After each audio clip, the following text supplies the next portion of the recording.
Hello, I'm Paul. I'm Adam. And I'm Ben. And welcome to the Film Busters podcast. The film show with no filters, no prisoners taken, loads of disagreements, but one hell of a love for cinema. If you want to hear three friends ridiculing each other for an hour or so regarding their taste in films, then you have come to the right place. In each episode, one of the team picks a film for us to discuss. It could be anything from a recent cinema release to an all-time classic.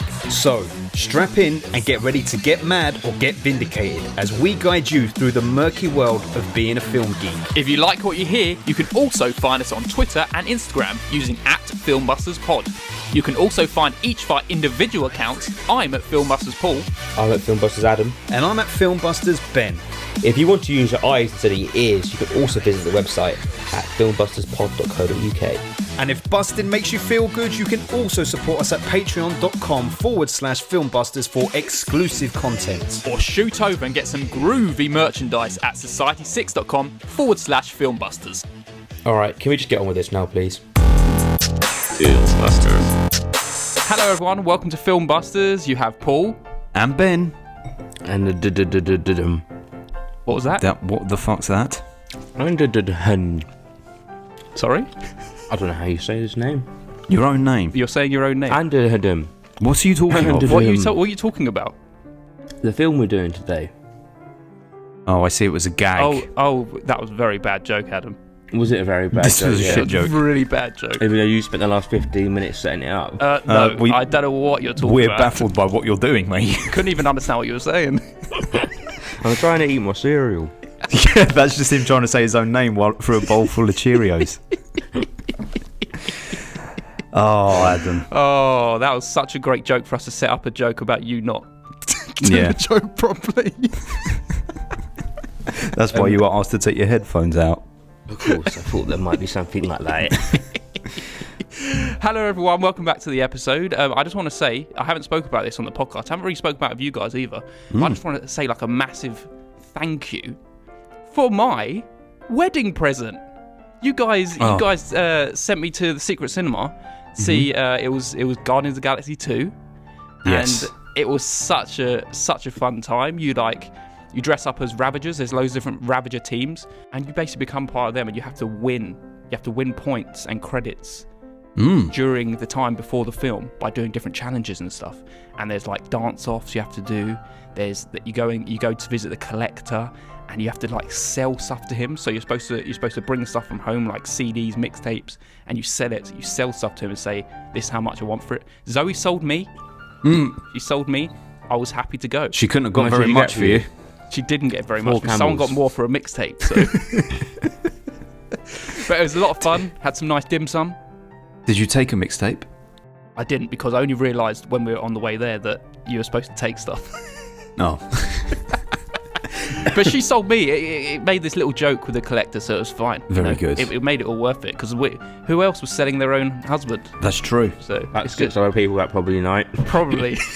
And what does it mean when you collect the points for each other? When you collect points? They're basically, it all ends up in this massive conclusion where everyone's celebrating the team who won, and then it's like the massive cinematic thing happens before the actual film starts, where the collector comes along, drains everyone's credits. They have Groot captive in this little cage, and it's little cute little puppet that's like moving. He's like, "Help!" He doesn't say "help me," he just says, "I'm Groot."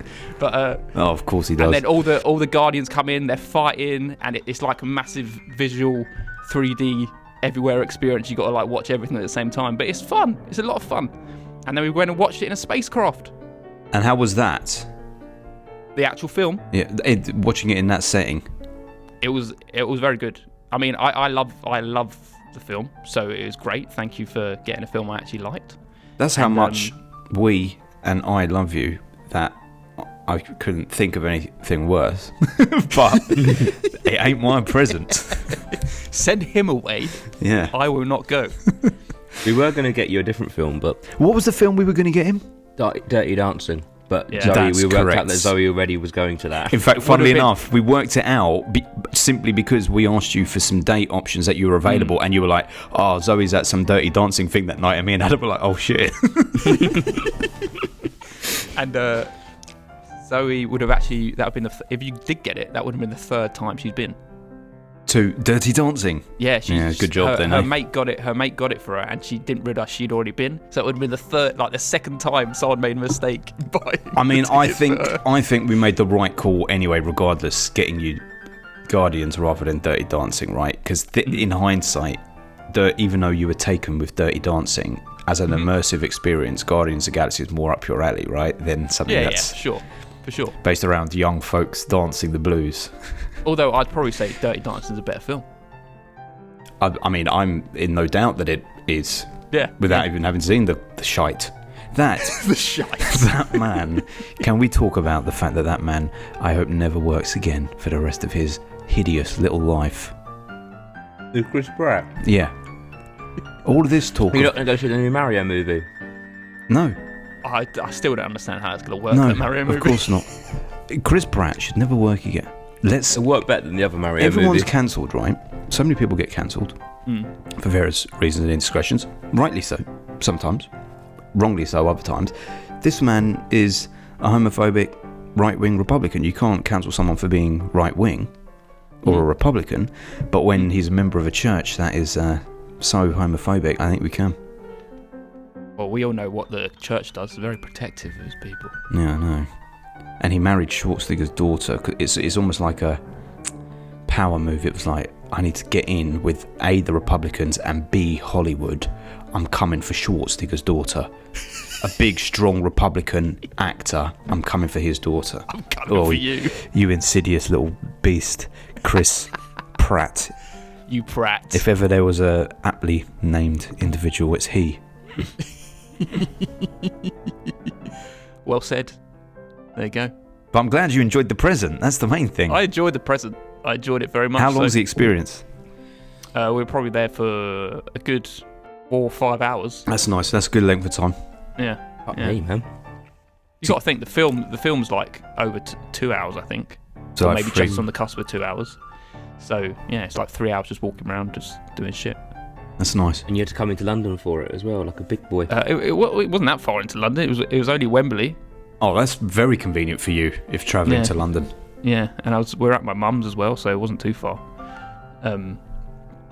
Yeah, it was. We didn't know we were going the right way. It's so far into an industrial estate. They have to be, don't they? Because they have to sort of like. They did the Dirty Dancing one around the corner from me. Oh, did they? In Gunnersbury Park. Nice. I used to see all the old women getting off the bus when I was in the gym. I used to walk them down for acting. In their vests and tight denim But shorts. everyone there looks like they're going to some type of old people festival. Old people festival. They're all dressed up like they're going to a festival, but I was like, this is not the time of year for it. These immersive experiences are like really taking off now, aren't they? Like, I know Secret Cinema's been around for a long time, but all these sort of like spin-off ones, everything's I getting didn't an realise how immersive expensive experience. they were as well. They're like £300 a ticket. Yeah, crazy money. That Peaky Blinders one, I think, is like 200 if you want to have like the dinner that's included in it. Trouble is, until you've done it, you don't know. The problem with these immersive things is you have to be around and interact for the most part with other people. The one we got you for your wedding, that was similar, wasn't it? But it was a meal, wasn't it? That was sitting around a table with other people that I don't know. Like Wagamama. Oh, we hated it. It was very pleasant. I went to Phantom Peak for Jenny's birthday last weekend, which is this thing in Canada Water, where it's like a steampunk town. So it's kind of like Westworld, but it has modern tech in it. And there's something like 16 different trails you can do. You get a 5-hour booking, and you have to interact with all the townspeople. Everyone's in character like Westworld. And that was very cool. I didn't realise it was like that. That's cool. It was very cool. And we only completed 3 trails. We were just about to complete the 4th, but we started running out of time. But you can just get so distracted in there. Like, you can just be in the saloon and just be drinking in the bar in the saloon. You can go. There's all sorts of fun things you can do there. It's very good. Very good. Oh, that does sound fun. How is Jenny now? Is she good? Yeah, she's returned a negative COVID test, and I'm pretty sure that I'm about to turn up a positive COVID test. I think after 2 years and 9 months, it may have finally caught me. But I tested yesterday and I was negative. I don't feel good, and I'd be very strange if I didn't get it. But if I don't, bottle my blood and inject it into your cells.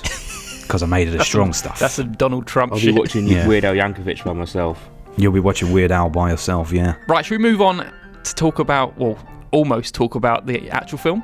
Should we do the staple of our episode? Well, before that, let's just say quickly that we got a Patreon channel, www.patreon.com/filmbusters. We have exclusive content. You can come on the episode. You can suggest films for us to watch or talk about. So you should go over there. And after this episode, we're doing our monthly roundup, which we do every month, talking about the best and worst films we've watched. And it's a lot of fun. You should check it out.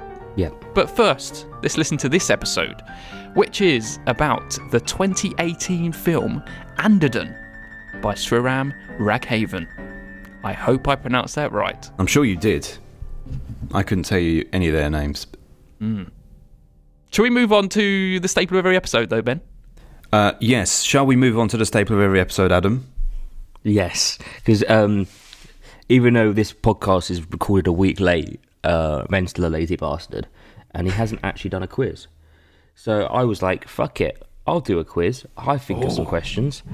Bearing in mind I did this after the film had finished, so I couldn't be like watching the film going, oh, that would be a good question. Yeah. Do So you want to know the scores? Do the scores on the doors, yeah. It's actually 19 for Ben, 17 for you, Adam. You're the lowest, so you can give some really hard questions now just to boost your score up if you wanted to. they're not hard, they're gettable, but Gettable. They're gettable questions, Ben. Good. I need gettable. oh yeah. But I'm winning at the moment with 26 points. All right. Let's see how we do. They both require knowledge of life, not films. So you're right. Okay. fucked. Okay. Okay. Okay, for question number 1. What does the word Andhadhun mean in Blind. English? Well done, Paul. I made sure I looked it up because I was like, I wanted to know what that word is. Oh, what? shit. I was looking it up and I was like, I bet you Paul's looked this up. Like I would never have known that. I was just Never. interested just to know what it actually meant, but I would have thought it meant like a more than that. Yeah, I to be was a bit honest. like, oh, is it just blind? Like, Yeah. the title is just blind. Yeah. I'm sure Okay. the film was originally going to be called something like The Blind Piano Player Who's Something Something, and they were like, yeah, you can't call it Who that. had a pudding cat? Yeah, Who Had a Putty Tat. A putty tat. Very good. Okay. Well done. And question number 2. At the end of the film, when it says somewhere in Europe, can anyone name me the city that they're actually in? I'm Good going to question. guess it is Vienna. Nope. I'm going to say, Good question, that one. we're saying city, yeah? Yeah. Berlin. Nope. It's Krakow in Poland. Oh, How did you know I this? noticed good question. because I went there about 2 years ago and I noticed it straight. It's like in the main Oh. square. And I was That like, is damn life it, I recognise experience. that. And then, Nice. then when you count the questions, I wrote These it are the down kinds as a of little note. questions we could have if Adam wins one year. These are good questions. We should have Yeah. them. These are I good like questions, that. Adam. They're better than what I do. I'm very surprised at you, Adam. Yeah. And it's only Yeah. fitting that he should get a point from one of his own questions. Yes, See, look, I of told you course. they were gettable questions. You just had to have outside knowledge. They Yeah, were that gettable. was. I reckon. Not you could get that remember a question, yeah. poem from in the film. What? Not like in the Oh, last yeah, one, yeah, did you yeah. ask us about a poem? Black as sin. Yeah. So we end with Ben on 19, Adam on 18. He's on his tails, and I'm on 27. Shall we talk about Andhadhun? Let's go to Andhadhun.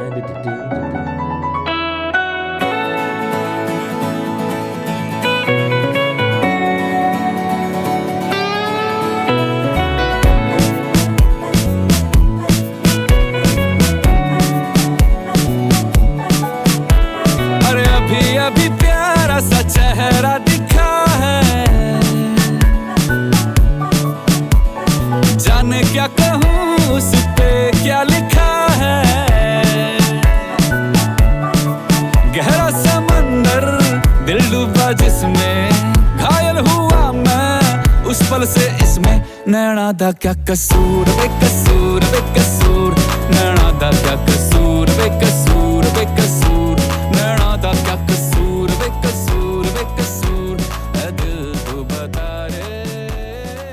Right, so our innocent eyes, some of our innocent eyes, are watching a Bollywood film for the first time. Is that right, Ben? Yes, this is my first ever Bollywood film. The only thing that comes close is Slumdog, and that is not Bollywood. No, I wouldn't count that as Bollywood. Imitation. That's like having Imitation. korma. I love a korma. Anyway, This is a spoiler episode. Today we're talking about Andhadhun from 2018 by Sriram Raghavan. This is a spoiler episode. We'll go straight into spoilers, no hanging around. So if you haven't seen it, we're going to ruin it for you terribly. So you better go watch it and come back, or just let it get ruined for yourselves. Normally I tell you some actors who have been in it before. We've never done any of these actors before in the podcast, so I can't say anything. Adam, would you like to explain the plot, please?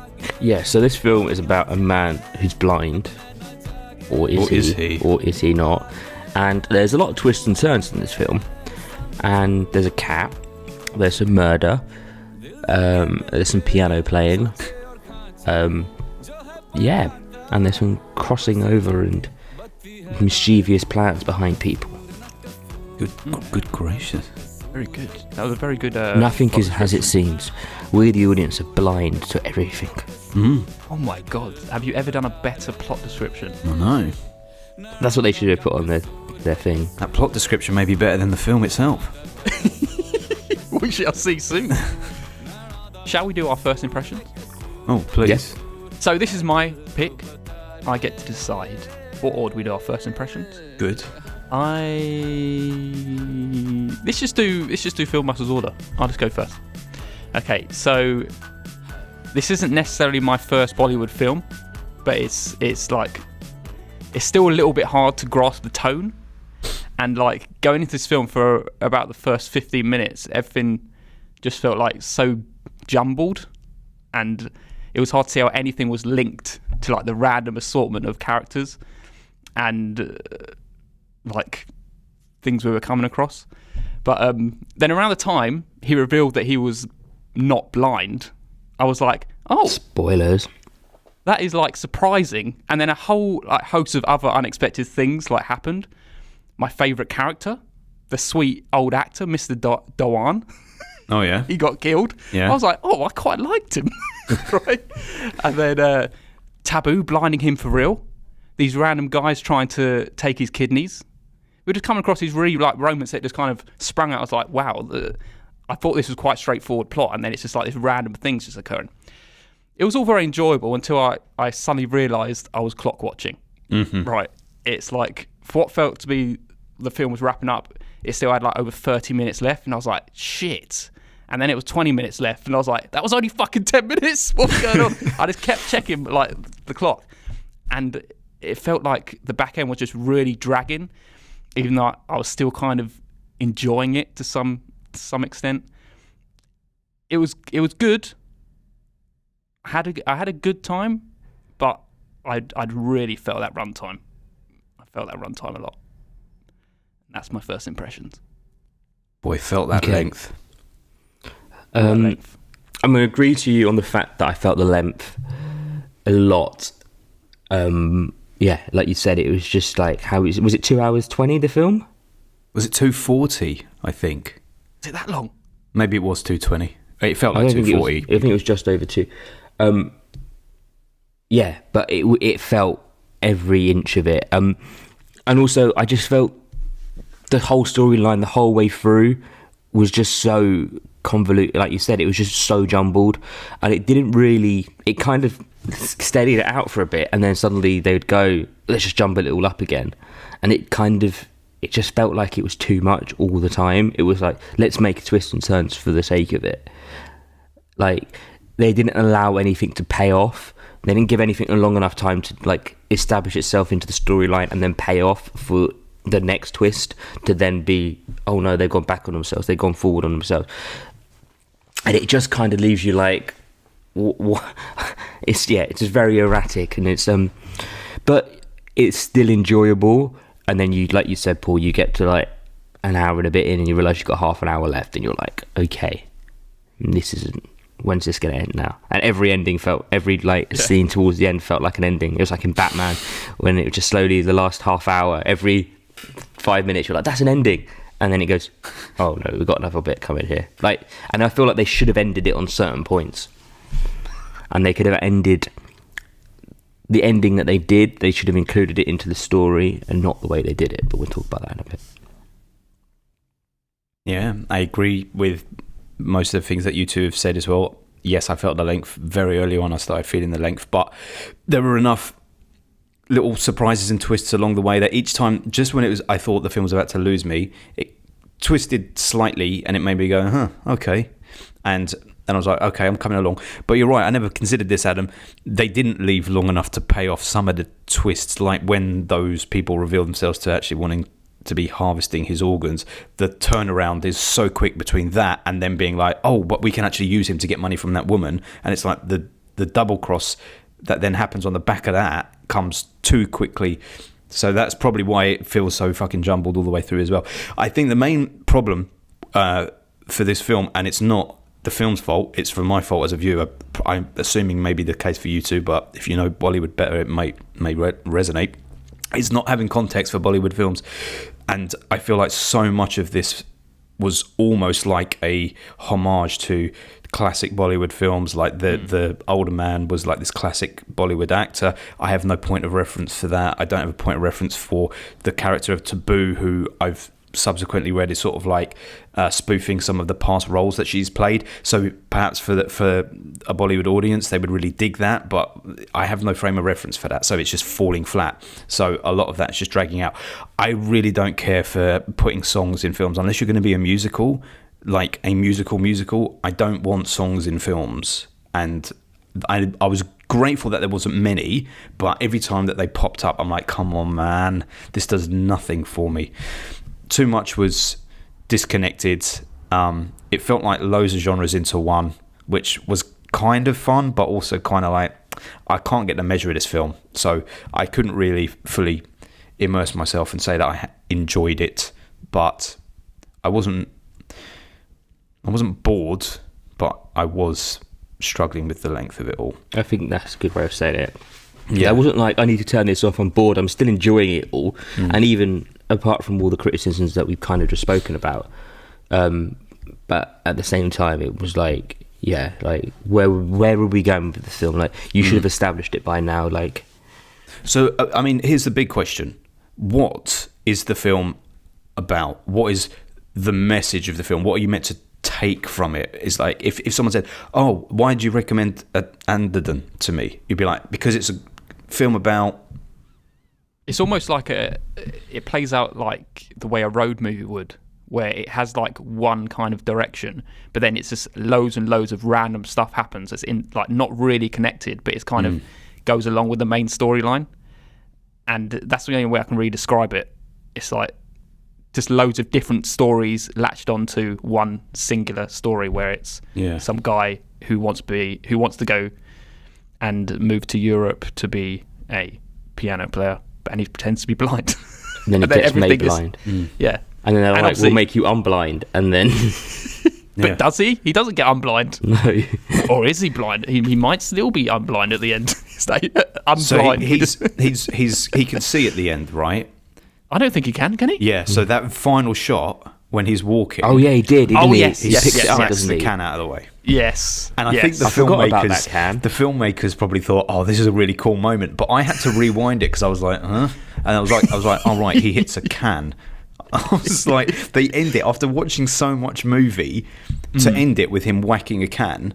I thought, hang on, that can't be the big reveal. There must have been something just before that as well. And then when I played it back, I was like, this means nothing. I don't care if this guy can see anymore. Surely he should learn that not to lie to that girl again for the second time in his life. Like, well, see that girl character, she was wasted because they set her up to be quite significant in the plot, and then when Taboo is with him in his apartment and she finds out, we just drop her from the story for like an hour and a half, and then he visits her, or she visits him at the end, and it's like, she's been out of the story for so long, she has no resonance to this anymore. Her like making amends with him means nothing to us now. It plays it out as if it's some kind of massive lost love that like we've experienced through the whole length of the film that we really going to care about, but it's like, you weren't really in it.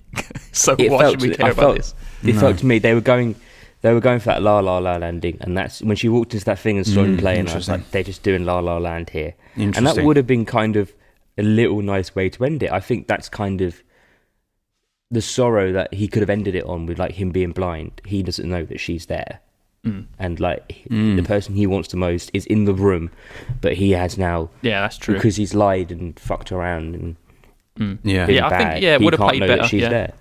And then they go and have a coffee and he explains it all. And again, it was like double twist. I know. Double twist.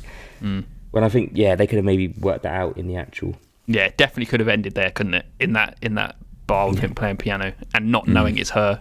And then she goes to fucking, like, she's in the car, she drives away, and then she goes back to kill him, and then someone shoots at her.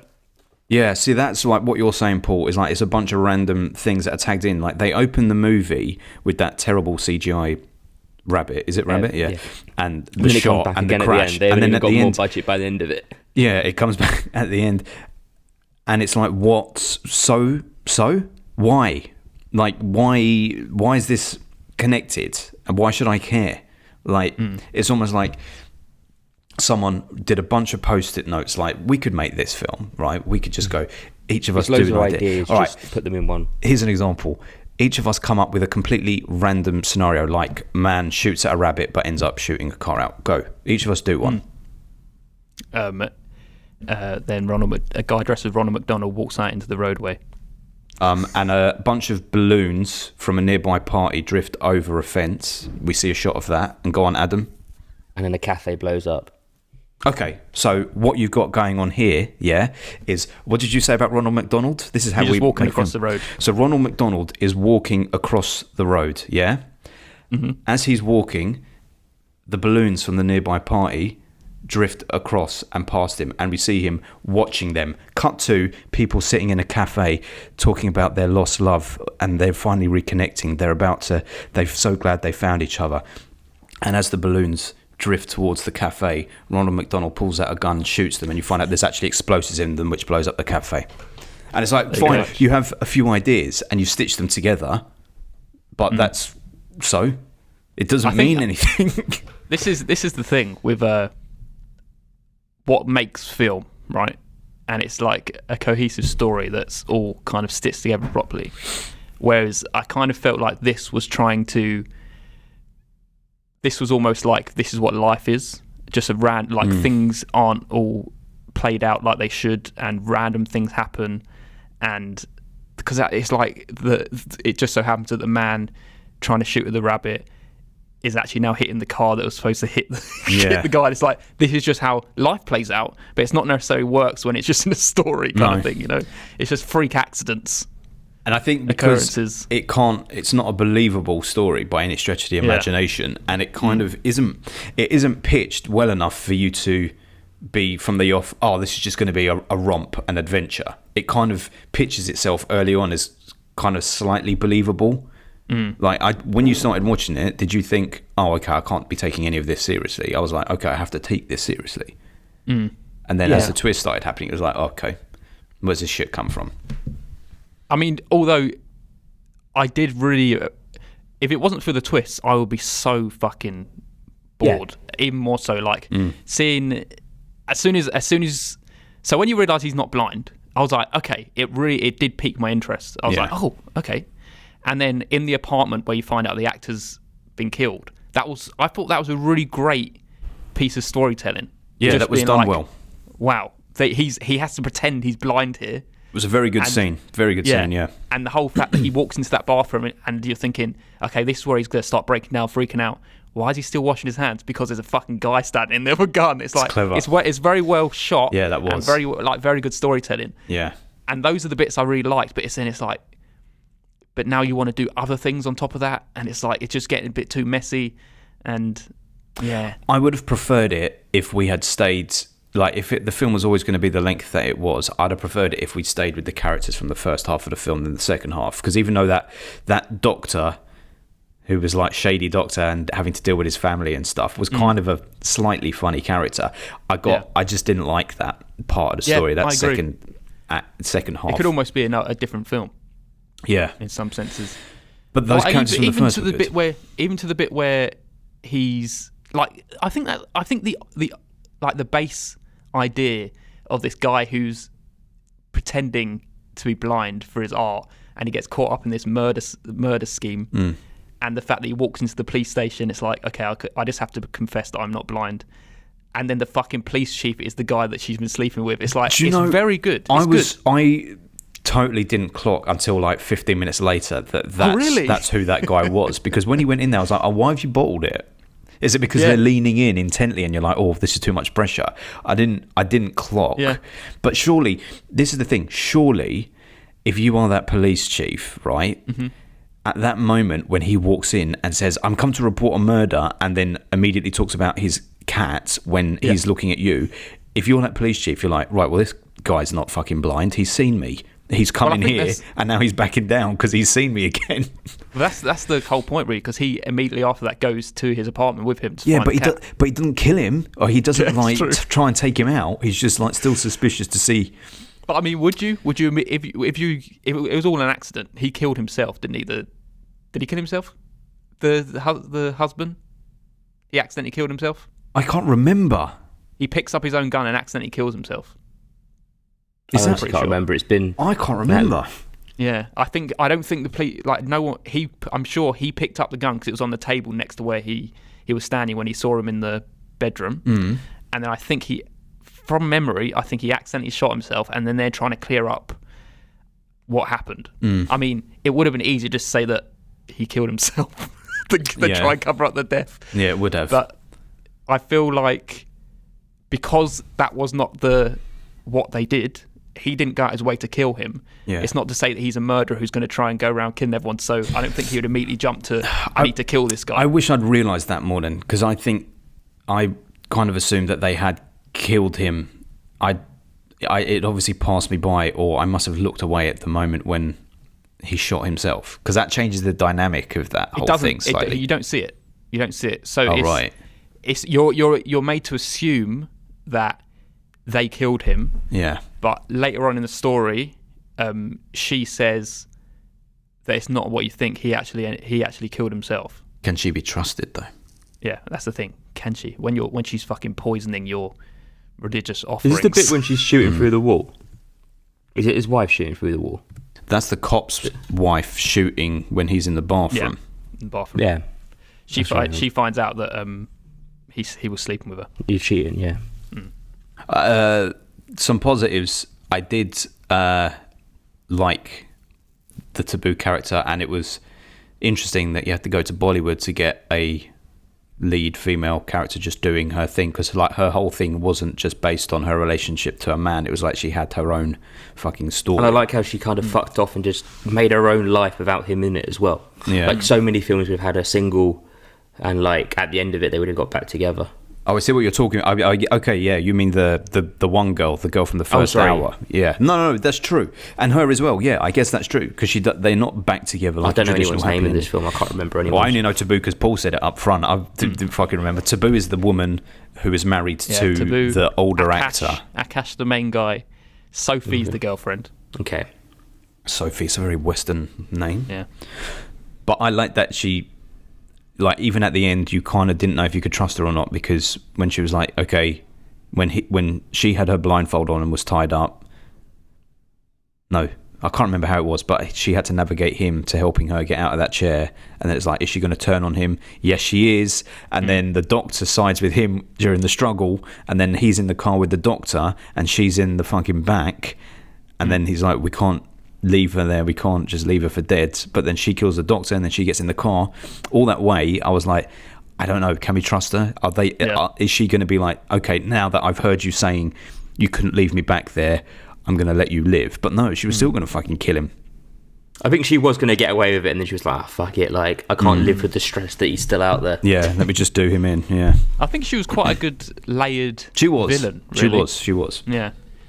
Yeah, I did like her character. And it was a good end for her, really. Just to see her, like, she's literally like, I'm about to kill him, and it's like, you have to die now. You've gone too far. I would have liked it if she hadn't tried to kill him at the end, though, because then it would have. Yeah, I think that's when it got a bit like, you're making twists for the sake of, like you said, like, you got your things, you're making it now. Like, just let him drive away, and then he could have been shot by the fucking...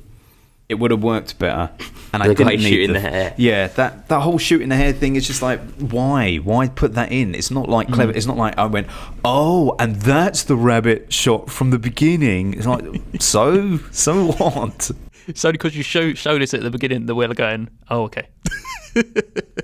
Honestly, I think that you would like this film a hell of a lot more if you were a big fan of Bollywood films. I mean, I still enjoyed this film. I'm never going to go back and watch it. No, I'll never watch it but again. I don't hate this film. I think we're obviously picking out negatives in it because I think they do overshadow it. But at the end of the day, it's still an enjoyable film. And I think it's a cultural thing. It's a cultural thing. I thought they were going to have a dance at the end of it. Don't they normally have dances at the end? I'm surprised. I was surprised there wasn't more. I expected dancing, synchronized dancing. Was this a Netflix film? I don't know. Was it? I don't know. I feel like it could have been Netflix. It felt like it had a Netflix edge to it, and I maybe think the English being spoken throughout the film instead of all. Well, maybe Bollywood as an industry is moving away from that stuff. I haven't seen enough of those films, but whenever you hear Bollywood, instinctively, mind goes to groups of men and women in traditional Indian dress, dancing and singing these songs. Yeah, but maybe that is like an outdated version of Bollywood, and that isn't the case. I remember, what was that film? It's a couple of years ago, White Tiger. Yeah. Where at the very end, all of the boys come in their uniform and they're moving towards the camera, and it's almost built to this point where it's like they're going to suddenly dance right at the very end of the film, but then they will just stop and look at the camera and they stare, and then it cuts to the credits. And I remember thinking, that must be like, fuck you, we're not doing that. You think you know how we do our cinema here? That's not how we do it. I mean, actually, what is considered Bollywood? Is it just any film that comes out of India? Well, it's like any film that comes out of Hollywood, isn't it? Yeah, but not every film that comes out of America is a Hollywood film. Is Bollywood, has it specifically got to be dancing, is what I mean? Or is Bollywood just got to be made in that India? area? Yeah. Like, it's just where it comes from. Hollywood is like films that come out of LA. LA. I guess White Tiger is my first Indian film. Was it though? Wasn't he an American guy? Who, the guy in White Tiger? The director. Yeah, but you can make it out of Bollywood. You don't have to be Indian to make it. But then, if you're living Bollywood. in America, you're American. Can you make a Bollywood film? Well, like Denis Villeneuve did Dune. That's, I guess, a Hollywood film. That's Bollywood. I agree. Like, just the not having that exposure to that many Bollywood films is kind of hard to get a grasp of. What is this film? What Bollywood films are like? Is this actually a comedy? Because I didn't necessarily find it that funny. Is this like an all-out comedy in Bollywood? Culturally funny again, I think. Yeah, it would be funny in that culture. Like, so I kept thinking about where I work. I have a board member who's like 85, who's from India, and his son. And I kept thinking, if I was them watching this film, I could imagine the older dads, getting a lot of joy out of all the hijinks and all of that, and really enjoying all of that. And I could imagine the son thinking, this is quite good, this is quite progressive, it's playing off of some of our older tropes. Equally, so that's what I mean. I think it would be seen as quite a light-hearted, easily accessible. I guess with Indian families, they all kind of stick together as well, don't you? Have many generations living in one house. You don't tend to move away like we do in Western society. So they probably have got to appeal to all angles of a family at all times, like Pixar's and I don't know. Yeah, that's true. We can't really speak for them, can we? If anyone knows about Bollywood films, put it in the comments. And that's a very true comment, though. That's a very true comment. It is very true. But that's the thing. I like maybe because did you both watch it on your own? Yeah. Maybe that's the thing. I'm sure Chelsea didn't watch this. No. Sorry, I'm just assuming. No. I had to watch it. Yeah, I had to squeeze it in because I thought we were going to record it last week, and now I've got a whole week to. Yeah. Like maybe watching this in a group. Like I can imagine like Sunday evening with your whole massive family just watching this one film. I feel like just having the kind of discussion between you, joking about it, I feel maybe it might play a little better. You're right. If it was a communal experience as well, like even if you went to see it in a cinema, or as you say, if you just had a bunch of people around or family around and you were watching it, you would probably have more of a fun time with it. But I think, and that's fine, I think a film should stand on its own though. Yeah, you should. It has to, like, I hate those ones where it's like, bring your friends, or you must see it with an audience full of people. They say this about horror films a lot and stuff like that. Absolutely see it with an audience full of people. So no, make it work on its own. If I need other people going, oh, that was good. Oh shit, that was scary. It's like watching a sitcom with a fucking laugh track. Do you know what I watched again the other day with people, and it actually helped the film a lot? Was Tenet. Tenant. Just fucking still calling it Tenant, mate. But Where was the owner? Tenet. But yeah, it helped a lot. Like just talking through elements of the plot, and because there was a lot going on in that film, it helped a lot. And also, you know what helped a lot? Having subtitles on it. Oh yeah, that would help. Yeah. Bore off with that though. But I do believe that every film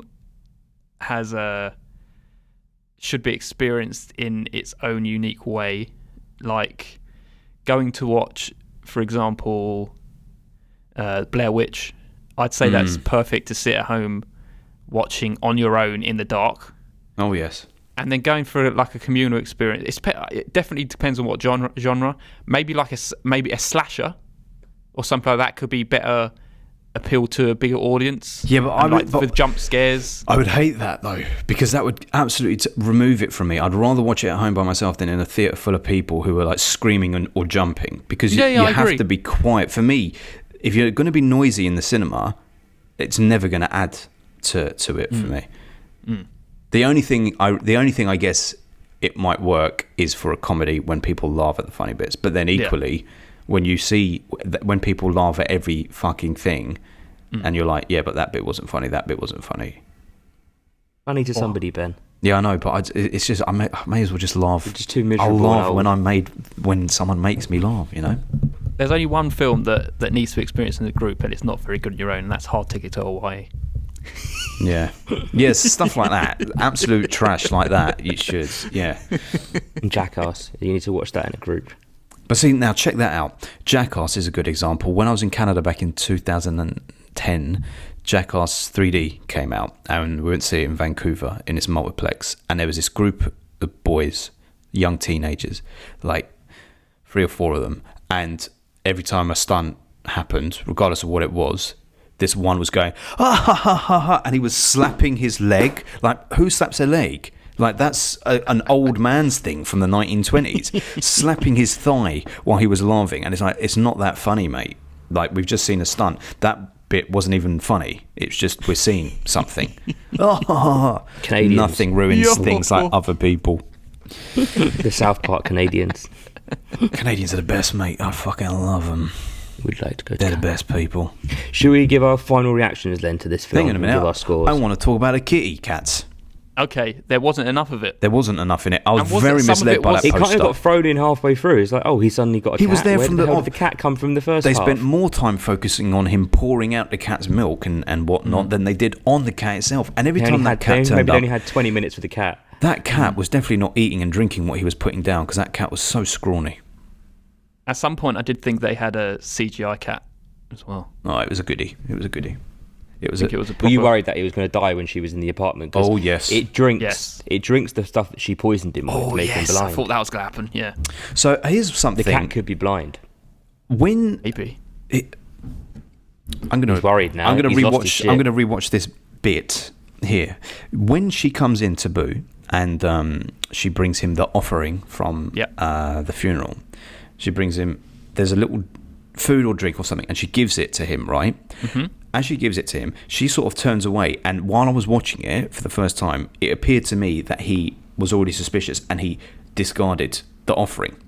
But then 5 minutes passes, and after he's knocked the drink to the side, he starts fainting and goes, what was in that offering? And when I was watching that, I was thinking, oh, he's faking it, because I saw him throw it off to the side. But then no. I thought thought he he was faking ate it. I thought he ate it. But then the cat drinks it, Ben, and then the cat gets blind. And that's why we don't see the cat again. But it wasn't in the drink. Was it? No, it was the food. It was the offering. Yeah. But he did. But she did put it in the drink that he knocked on the floor. Oh, yeah, And she the- did. Yeah, she did. I just want to see that scene. I'm sure that he threw it to the side, because I tell you what, maybe it was a Maybe big he double was never bluff. blind, and maybe he just put his contact lenses in completely. Exactly. Maybe he was never blind because he never ate that offering and he was faking it, which is why at the And very that end makes he the can sense see. why, like, you can have surgery to make people. There's no surgery that can make people unblind. Ben's like, if that happened, this is a fucking 10 out of 10 film. God, how far into the film do you think it is before she blinds him? Hour Probably 20. Yeah, Hour pretty 40. much. It's like hour 15. Right, here she is. Is right, it? She's coming in with the offering. Right. Oi! Oi! Boys, I'm telling you. Watch this. It is sleight of hand. He was never blind. This is if He's this is just gone true, full this South is London incredible. on us, Paul. He's just gone full South London and just. Right. Can you see this? Watch. Yes. Okay. Yes. Watch what he does when she gives it. I know there's a lot of reflection there, but watch. He pretends to eat it and watch him palm it off. Look at that hand going down. He fakes it. He makes it look like he's putting it into his mouth. Then he brushes that hand over his head. Okay. Right. Sleight of hand. Right. It's like an hour and 4 minutes in. Yeah, hour and 4 minutes. Here. Okay. So, watch one hand. One hand slides across his hair, and the other one puts the food down on the floor. Here we go. Up to his mouth, but not really in, and slides it over his hair. And the hand, the right hand, his right hand is the one that always has the offering in. Check it. His right hand always has the offering in. The hand he puts up to his mouth has nothing in. The right hand has the food.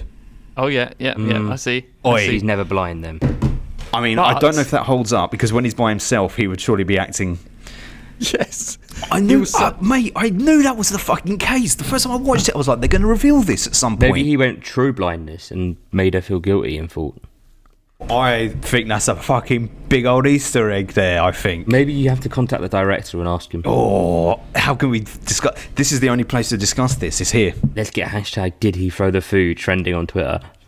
So he was asleep though, right? Like somehow that knocked him out. No. So, I mean, he did fall asleep. Yes, so maybe he was he real was proper tired. unconscious as well. You can't. She was And then kicking the shit out. But see, originally when I was watching, because at that point I saw that and I thought, okay, he's not ingested it. So when he spills the drink on the floor, it's because he knows at that point that she's trying to poison him, because he's just seen it happen, and then she pulls the gun or the knife, whatever it is, on him, and then I think in that moment he has to be like, my only way out of this is to pretend that I did eat that offering then and go, oh, why did you drug me? And then he collapses. So I thought he was faking it. I didn't put anything in the offering. Yeah, that's true, isn't it? I don't know. I think we're giving the film too much credit. I feel like they would have said something again later on to make it I don't think it really makes sense because... oh, yeah, you're right, because when he wakes up, he is like reaching for his eyes and he's like, oh, no, because he then immediately runs out to her and goes, what did you do? He could have put the lenses back in again, because he is blind at that point. I don't know, there could be something in it. Maybe. It's the most interesting thing about this film, I'll tell you that. Yeah, it's for sure. For sure. Oh, that's a nice little hinge. Yeah. The unknown is what enjoyment comes out of a film. It's like, oh, that's tantalising. It's a little tantalising. But I'm not sure. I don't know. Does the rest of the film hold up if he's pretending? Because I feel like during the scenes where they're trying to take his kidneys, wouldn't he have been like, why you got a scalpel? That's true. Yeah. And when she's giving him directions, he'd have been like, it's cool, I can see. And you'd have probably got out of the situations a little bit quicker. But one last question, why is he faking being blind? It's because he wants to make music. He wants to experience the world. Yeah, but there's a point when you life on the line that the music goes out the window. I don't feel like his pretend blindness hinges on this woman knowing that he's not blind, who he saw murder someone. It's like she's never going to reveal his secret. No. I don't know. But at the same time, like, that is a great fucking twist if they played it correctly. Right? Imagine watching a whole film where they do it in fucking... I don't even have seen this film, actually. I don't want to ruin it for you. It's a twist. Is there a moment where they're doing talking heads to cameras and the guy goes, you know what else is impressive? Convincing the whole world you're a fucking blind guy, and he pulls his glasses off. Is it that? No. Okay. No. What's that? So, well, I won't tell you, but it's a Josh Brolin film. So if you ever see a film where Josh Brolin's blind, he ain't. I was talking about one where Denzel Washington, it's the opposite. He's blind the whole time. No, I have not seen that. What film is that? But you don't know, and the twist at the end is he's blind, and he's been blind the whole time. Oh, really? Interesting. Yeah. What is that? Well, I wish... Yeah, I know, but now every time I'm watching a new Denzel Washington film... He's got sunglasses on for the whole film. Oh, well, that is a bit of a giveaway, isn't it? What film is it? Just tell me. Book of Eli. Oh, yeah, I won't watch that.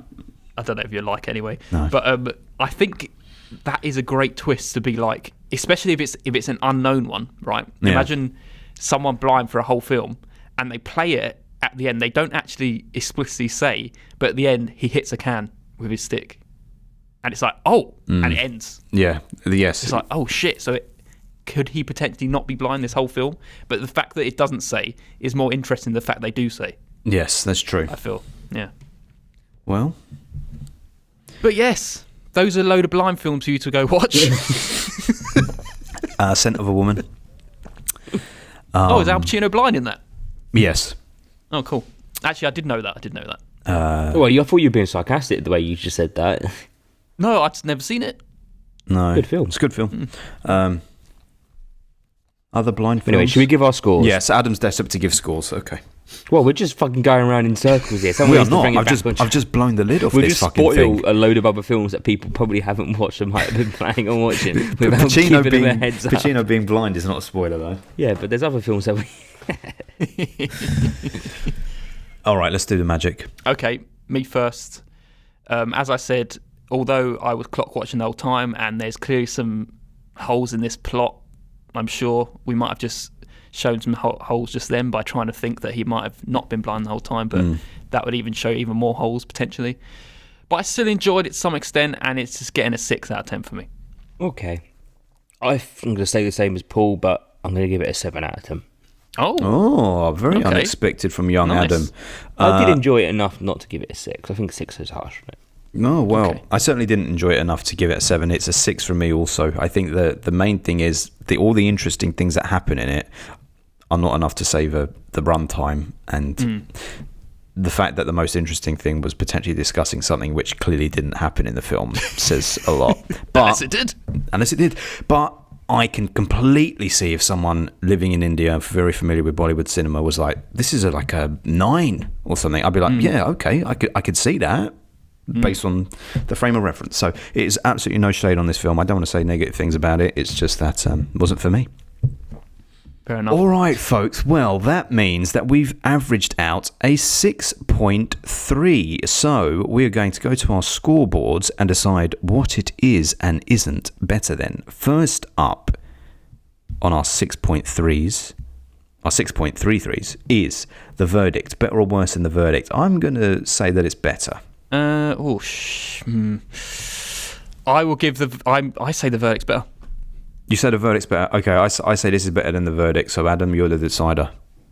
I don't know. Can't you do the picking for me? You are doing the picking. Didn't you give the verdict a 7? Yeah, but he gave this a 7 too. Oh, yeah. He's very generous with his scores. I'm going to say that this is better. Okay. Just to mix it up, it'll be boring if it goes to the bottom. Next up is the house that Jack built. Jack built is better than this. I think I rated Jack built lower, didn't I? Oh, no, 6. Yeah, it's better.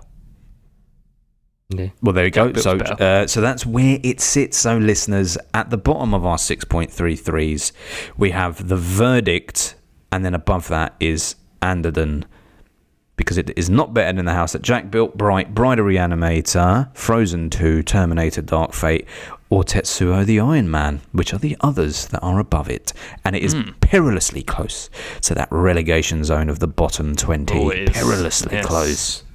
This is our 100, for those who are interested in such things, this is our 135th film that we've covered on the pod. The Raid 1 and 2 are split, so technically it's our 136th film, but... Yes. So I wonder what our 150th film is going to be. I wonder. Anyway, before we move on to that, though... Yes? We've got one review from one of our listeners, and it's probably the most relevant review, because it's a man who actually consumes Bollywood films, so he would know more than anyone. Eats them. He puts them in his mouth and chews them up. He just eats Netflix. Like the offerings from the funeral, he consumes them. Or he just pretends to and slides it through his hair. But yes, it's I'm Too Cool, our lovely listener I'm Too Cool, and he says, oh wow, a film from my industry. Arguably the best film of that year, Andhadhun is yet another home run from Sriram Raghavan with a terrific performance by the brilliant Tabu and Khurana as a believable lead. The second half had a few chaotic moments that have been divisive. The second half, that's what we said, isn't it? Yeah. It's probably where the doctor gets involved and the bunny rabbit. The whole bunny rabbit thing, yeah. Well, if he says it's a home run from that director who he's familiar with, then Well, let me tell you right now, I'm Too Cool actually rates it the same as Adam does. a 7. Yeah, 7 out of 10. Wow, So so it's not one of the best Bollywood films he's ever seen. But, you know. I think because essentially it feels, for all its twists and stuff and things like that, it's essentially a very safe film. It never felt like gritty or dark, considering all the subject matter at play. Someone pretending to be blind, witnessing murders, people then covering up those murders, organ harvesting. It never went beyond the surface of just being a bit of a ride. Yeah, for sure. And just for reference as well, Sean Paddy Nicholson, he gives it an 8 out of 10. Oh, well, he had a good time. Yeah. And Luke Human gives it a 9 out of 10. Oh, good Lord, Luke. What an absolute psycho he is. Psycho or socio? I can't remember Well, which one. I have to I refer think to it's our Vanishing episode. Psycho because he knows what he's doing. Psycho killer. Qu'est-ce que c'est? Okay. Right, so that is the end of Andhadhun. And that means that, Adam, you get to tell us now what we're going to be doing next time on the podcast. Our final 2018 film. I can't. Yes. There's 2 films here. Adam, now listen, before you reveal, do you remember the brief that Paul mentioned last time? Oh, yeah. No. The brief I knew was every film so far from 2018 has been from a different read. One of the Commonwealth that Britain has invaded. Yes. Yes. So I hope you've picked a country that Britain invaded. They probably did, because it's every country. Okay, there's 2 films here. I'm going to let you 2 pick. Oh, this guy. Oh. No, shush. I'm gonna One give of you the them's genres. Midsummer. No. The genres for the first film is it's a comedy, fantasy, sci-fi film. Oh, shit, okay. And the other one is where is it? Crime action thriller. The crime action thriller neither of you have seen. The comedy, sci-fi, fantasy one of you has seen it. Let's go second one. Yeah, I'm going to say second one as well. What's the crime action thriller? Yeah, have you seen it, Adam? I have seen it before. I've seen both of them before. So the Okay. film we are going to do next is a film called The Night Comes For Us, Okay. What's that? which is a action film. It's got some of the people from The Raid in it. It's Korean. Oh, yes. Oh, good It's boy, Adam. pretty bonkers. Oh, that is... And we're actually going to a different country. Good boy, Adam. It's on Netflix as well. Just to say, the other film I was thinking of doing is a film that Paul hates, which could have been fun, and it was Sorry to Bother You. Oh, yeah. We don't need to do that. Oh, right. I've not seen it. I would have been game for that as well. But no, I'm intrigued. I like the sound of this other one. Very good, Adam. What's it called? The Night Comes For You? Come for us. The Night Comes For Us. Oh, That excellent. fits the brief, mate. After sparing a girl's life during a massacre, and a lethal triad assassin is targeted by an onslaught of murderous gangsters. It's got some people from The Raid in it. And Britain certainly raided that country at some point, I'm sure. Do you reckon? I don't know about Korea. I don't know. Is that part of Her Majesty's? Is it Korean? It's Indonesian It's again. Indonesia. I was about to say, yeah, the raid's Indonesian. And this one is as well. It's not the same directors, it's got the actors and stuff in it. The invasion of Java in 1811 was a successful British operation. Fuck yeah, you fucking fit the brief, Adam. Well done. Don't know why I'm excited about that. They took over colonial power from the Dutch in 1814. Fucking people, you fucking scumbags, all of you. That's a little knowledge for UK. Well, excellent. Scumbags. No, the colonial stuff. That means we've done England, India and Indonesia. India, Indonesia, and America. And Katie and Oti were the ones to bring the American to us, but technically it wasn't American. Oh, sorry, I'm thinking of Two Popes. Julio was the one to bring American to us. And it was an all-American film, so that was very fitting. Okay, good stuff. There's actually some good films in 2018. Good stuff, well done. Very good. Right, so... And that'll should be we the move end of on our to year then. Yeah, that'll be the end of our year. We do our little wrap-up in the episodes. That'd be lovely. Waking up, is it? Should we move on to our patrons? Right, so every episode we have our patrons telling us what they've been watching this week, the best and the worst, and we can either go watch them or we're just going to avoid them, basically. If you want to become a patron, you can become a patron at www.patreon.com/filmbusters, and you can become a patron just like the likes of Andy Bishop. Ben from Film Vloggers. Just trekking across Thailand at the moment. Mark and Steve from Movie Drone. We love Mark and Steve. Oh, that's exciting. They're trekking across Thailand. Ben is with Fiona. Oh, I thought you meant Mark and Steve from Oh, no. Moondragon. That's how it sounded like. Let's just get that rumour out there. Let's let that spread. Mark and Steve, just after this, be like, yeah, how's Thailand, by the way? We have Brent from Home Video Hustle. Oh, do we have Luke Human? We have Fiona Stewart, Joaquin Phoenix, Pega fan. We have Sean Panda Nicholson. We used to have Nerd Revert. We have Julio, who's responsible for this wonderful round of film. We have Mr. Teach, Jamie Russell himself. And then last of all, we have Katie and Oti. So first of all, we have Sean Panda Nicholson, and he says, "Hey guys, me again. Hope all is well in the Filmbusters verse." We got our own universe, guys. So Never call it that again, Sean, please.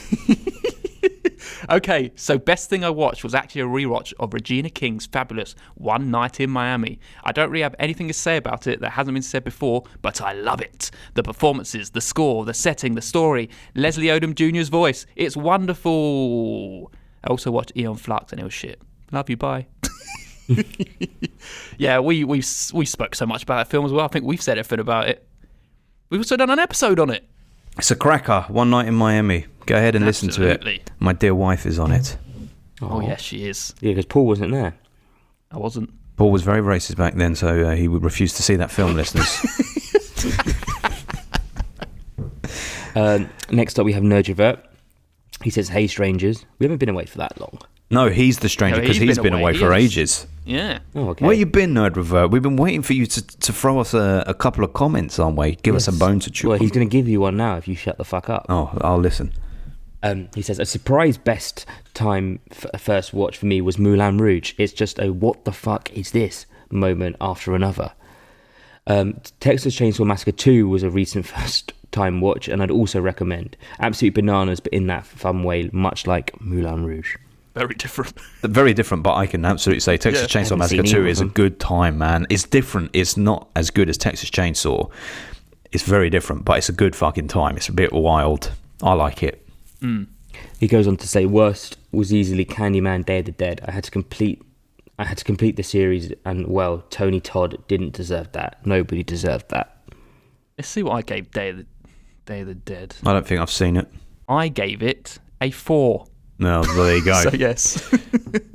Well, we did well to stay away from that. And Moulin Rouge is a good film. Nerd Revert, indeed it is. I like how it updates all the pop songs and twists to them. Yes, I agree. I really like it. Especially the My Roxanne sister bit. loved it, so I always used to have to hear the soundtrack. Yeah. The only thing I don't like is him and her singing All You Need Is Love. Next up, we have wonderful Jamie Russell. How are you, Jamie? He says, "I'm watching lots of films with my daughter, so most of them are rewatches for me. The highlight for us recently was the wonderful British film called Pride, which Paul spoke Hell about yes. recently. Hell yes. Whilst never ignoring the spiteful prejudice delivered to the gay community at the time, the film is a joyous celebration of communities coming together under great adversity. If you don't feel emotional by the time you read those end credits, I would recommend checking your pulse." Well, I intend to watch it very, very soon, and I will keep my thumb on my Very pulse. nice message. Please do. It is fucking wonderful. Yes. I actually just created a custom steelbook of it because I loved it that much. Good Lord. Look, I'm an absolute psycho. That's a 9, Just like is Luke it? Human, giving that film a 9. I'm a psycho making a custom steelbook, which I do. It's a 9 out of 10 for me, yeah. Good Lord. And speaking of Luke Human, But you're homophobic as well, so I don't understand. all the patrons just have this very bad opinion of me right now. Speaking of Luke Human, he's here to tell us what he's been watching. Phil Tippett's 2021 Mad God. It took 30 years to make, and it's only a stunning technical achievement, but a thematically rich one too. What you take from this may say more about you than it does about Tippett, but there's definite intent here. Echoes of 2001, 12 Monkeys, Eraserhead, and Tetsuo demonstrate that this is a production fluent in surrealist sci-fi.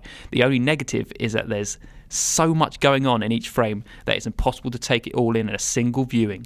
9 out of 10. Tetsuo, the comparison to Tetsuo intrigues me. Obviously, I like that. of course and it obviously, Eraserhead as well. But 12 Monkeys, I don't know. I didn't like that. Yeah, I think I've watched 12 Monkeys. I haven't watched it in ages, but I watched it like a few times because I know everyone like revered it as like really good, and I just never really gelled No, with me. it's got that Terry Gilliam approach to sci-fi. It's like Brazil is considered a good film, and I guess it is, but I don't really enjoy it all that much. It's that same thing when he does like that sort of surreal dystopian settings. You either gel with it or not. Like, it's a Monty Python's way of treating those subject matters, and I love Monty Python, but if I want sci-fi, I don't really want that in my sci-fi. However, it works in their films, but not in... It certainly does. But Tetsuo, so why not? He also says, nothing terrible this week either, but worth noting that I caught Jaws in 3D, and the 3D transfer is pretty effective, and just about outweighs the slight loss of exposure caused by the glasses. Absolutely spectacular to see in this scale, with a few scenes having significantly more impact in a small screen viewing. Example, Brody's initial walk through town and shark cage attack. Absolutely worth checking it out on a big screen and giving movie theatres much needed income. Well, I didn't even know it was out in 3D, to be honest. Yeah. You know what you should have done, Luke, is gone and saw Jaws 3 in 3D, because that was originally filmed to be shown in 3D. So, well, like that floating foot that goes toward you or something. No, don't you remember the shark at the very end when it's coming to the glass? Yeah, that's it. And it bumps its nose. It's just like a paper shark. Stays still. The minute it hits the glass, it just stops and stays still. While everything else around it explodes.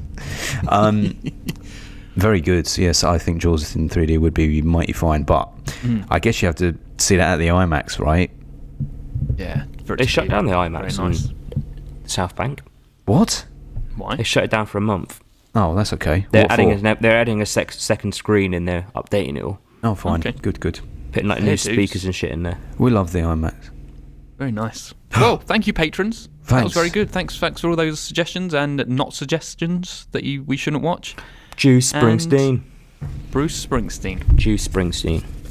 Are you ready for Juicy? There he is. There's Juicy. There's Juicy Springsteen. Springsteen. What is that? It's Juice Springsteen.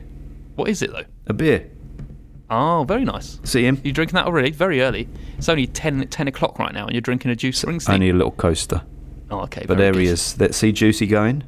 See Juicy going? He's going. He's running. Look at Juicy. Oh, fuck me. Look at Juicy. Look at his colours. Oh. I can... Shall I extract the audio and put it over like a porn film? Oh, look at Juicy. Oh, no. Look at his colours. Look at him shine. Well, I'm excited to watch The Night Comes for Us. Me too. And I tell you what... Is that what it's called, Adam?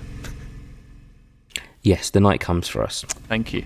You know what we'll be doing after that before we go on to our next year? Oh, yes. We will be covering the finale of the Halloween trilogy. We will be doing Halloween Ends.